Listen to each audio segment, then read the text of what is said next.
Welcome back to Boom and Bust. I'm your host, Tony Clement, having a conversation with Dr. Paul W. Bennett. He's the director of the Schoolhouse Institute. Dr. Bennett, before the break, I was asking about educators, and it just seems to me that I don't have a handle. You have a handle on the pedagogy.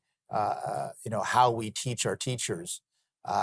Is there, are we have we fallen off a cliff on this, or I'd love to get your assessment of, I don't know, I guess the philosophy of how, of what teachers are expected to do, and the curriculum that they're expected to impart to our young pupils. Well, I think you hit on a key point. There's a huge debate on just how mathematics is taught and how generally teachers teach in Canada in relation to other countries. I think there's a lot more emphasis in other countries on direct instruction or minimally guided instruction. There's research now that suggests that most of what goes on in our classrooms isn't as effective as it could be. Okay. And we go back long periods of time, and we realize that, there are better ways of reaching kids. And we take the Ontario Human Rights Commission right to read inquiry.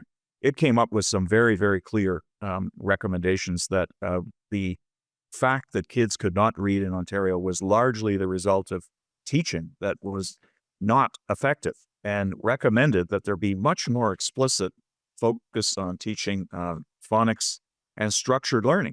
So I think everywhere you look, our students would benefit from more structured learning, and that speaks to the pedagogy and also the faculties of education.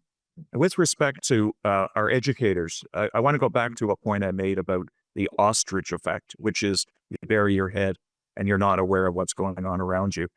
Here's how the U.S. reacted to their standing on that test we were talking about. Remember, they finished ahead of us. They were 27th and we were 34th. So this is what Peggy Carr of the National Center for Education Statistics said. She said it was devastating. It's an outrage that some countries are leapfrogging over us.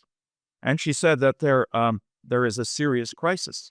Now, I wrote that there should have been what amounts to a Sputnik moment for Canada. Right. When you fall out of the top 10, there's a reason to be concerned. But when you're in the 30s out of 64 countries in math, I think there's something to be concerned about. I think we should be asking our education ministers and those in charge of our education system, well, why aren't they commenting? Why aren't they addressing this? And I think we have this attitude that we're better than other countries and we don't need to prove anything to anyone. Right. Well, that's kind of been blown up over the last 5 years. I wonder how many of our audience, we have a very educated audience, so it's probably a high percentage, knew what you meant when you said a Sputnik moment. But hopefully our students do get the history of that. Maybe they don't. I don't know. But what should the provincial education ministries be doing more of then to help solve this problem?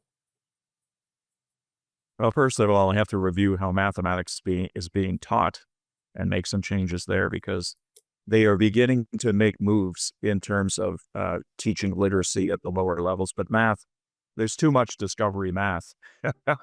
And you don't necessarily get the right answer. And we know that Singapore does not have discovery math. Okay. And there's the reason why they're the top jurisdiction in the world. So that alone should give us a clue.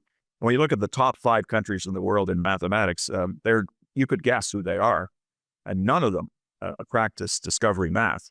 So there's no secret there that what we're doing isn't working, and we need to make some changes. But it's going to take a long while. It begins with the faculty education, and it begins by changing the pedagogy that is currently in vogue across our country. We've got 30 seconds left. What should parents be doing more of to face this crisis? I think they should be speaking up, and I think they should be asking some hard questions about how students are ranking. They should be looking at those provincial tests. They should be demanding that provincial tests remain, because there's a movement to abolish provincial tests. So we wouldn't even be able to have a conversation like this in between these international assessments. So the value of the test is it gives a benchmark. that parents can engage in the system, Right. have an idea of how their kids are doing in relation to the rest of the cohort, and can Indeed. participate in larger debates. Indeed. Indeed. Dr. Bennett, thank you for joining us today. Very interesting and important topic. I'm glad you could make time for us. Thank you. My pleasure.